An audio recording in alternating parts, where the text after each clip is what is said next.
ఇవన్నీ చూసారు కదా, ఈవిడ మార్నింగ్ మా ఇంటికి జుట్టు కొంటానని చెప్పేసి వచ్చారనమాట.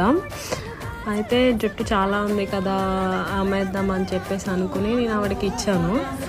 ఆవిడ చూడండి అట్లా చుడుతూ అంటే ఒక గట్టిగా చేస్తున్నారు. అట్లా చేసిన తర్వాత దాన్ని తూకం వేసేదానికి అనమాట నన్ను పట్టుకోమన్నారు అది అక్కడ.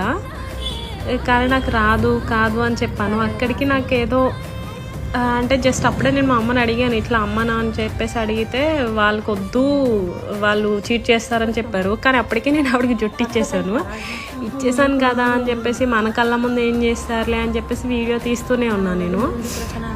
ఆవిడ చూడండి అట్లా చేసి ఎంత ఈజీగా ఫ్రాక్షన్ ఆఫ్ సెకండ్స్లో ఎట్లా కనిపించకుండా చేసిర్రంటే, ఆవిడ 2 కట్టల కింద చేస్తున్నారు. అట్లా చేసి చూడండి ఇప్పుడు నా మొహం మీదకి జుట్టు చూడండి ఎలా ఉందని చెప్పేసి ఇట్లా ఒకటి వేసి ఆవిడ లెఫ్ట్ హ్యాండ్లో ఉన్నది చూడండి చీర కిందకి ఎట్లా పెట్టేశారు. అది తర్వాత వీడియోలో చూసిన తర్వాత అప్పుడు చూసి మళ్ళా పోయి వెనకాల ఎటు వెళ్ళింది ఏంది అని కనుక్కుని వెళ్తే ఆవిడ రివర్స్లో నా మీదకే ఎందుకు ఆశ పుట్టిందా, 100 grams 2000 అనేసరికి నీకు అంత ఆశ పుట్టిందని చెప్పేసి నా మీదకే గొడవకు వస్తుంది.